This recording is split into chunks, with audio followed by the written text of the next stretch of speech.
Sasa hivi ile pazia likapasuka, anasema makaburi yakafunguka.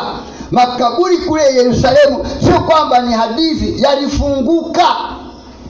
Watu wale wa zamani walitembea katika mitaa ya Yerusalemu, walionekana wale waliokufa zamani wanamsubiri Yesu afufuke, kwa sababu hawakuwa na sehemu nyingine yoyote.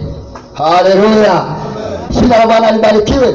Anasema miili mingi ya watakatifu ikainuka. Ndipo pale alipokuwa anabadilisha mfumo mwingine kutoka ule mfumo wa kuzimu kwenda mfumo wa paradiso. Jina la Bwana libarikiwe. Jina la Bwana libarikiwe. Sasa hivi watu tunaokufa tuliomwamini Yesu kuwa Bwana na Mwokozi wa maisha yetu, ambao tunamtumikia, hatuendi kuzimu wala hatuendi tena kifuani kule kwa Ibrahimu. Tukifa tunaenda paradiso. Haleluya. Na kwa nini walikaa Yerusalemu? Kwa sababu Yesu alikuwa kwanza anachukua funguo kwa shetani, funguo za mauti na kuzimu.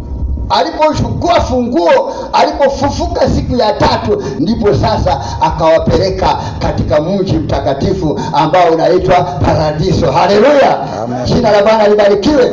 Kwa hiyo sasa watu ambao wale wa zamani wa Agano la Kale walifufuliwa kipindi cha kifo cha Bwana Yesu. Watakatifu wa Agano la Kale walifufuliwa kipindi cha Bwana Yesu.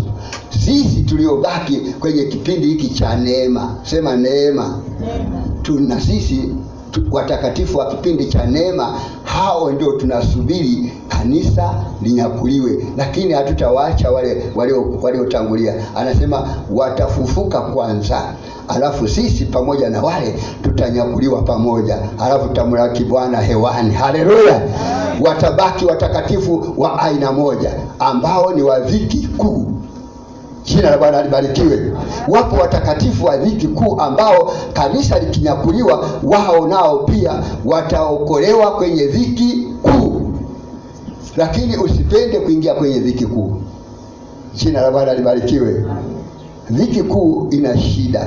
Kwa hiyo sasa hapa tunaona mambo mawili, kwamba kumbe wale watakatifu waliokuwepo kule kuzimu walihamishwa, wakatembea katika mitaa ya Yerusalemu. Alafu baadaye alipofufuka Yesu, wakapanda pamoja naye, akawatengenezea mji ambao unaitwa paradiso, sio tena kuzimu. Jina la Bwana libarikiwe. Jina la Bwana libarikiwe. Sisi kama umenielewa namna hiyo. Hapa kuna mambo mawili ambayo yalifanyika kipindi kile cha alipokuwa anakufa. Anasema pazia lilipasuka, mambo yakabadilika, alafu miili mingi ikainuka. Wale waliokufa zamani wakafufuliwa, alafu wakamsubiri Yesu, wakaingia katika mji ule mtakatifu wa mbinguni. Haleluya, jina la Bwana libarikiwe. Jina la Bwana libarikiwe. Jina la Bwana libarikiwe. Sasa ukisoma Luka 23 mstari wa 39 mpaka 45, hebu tusome mahali pale.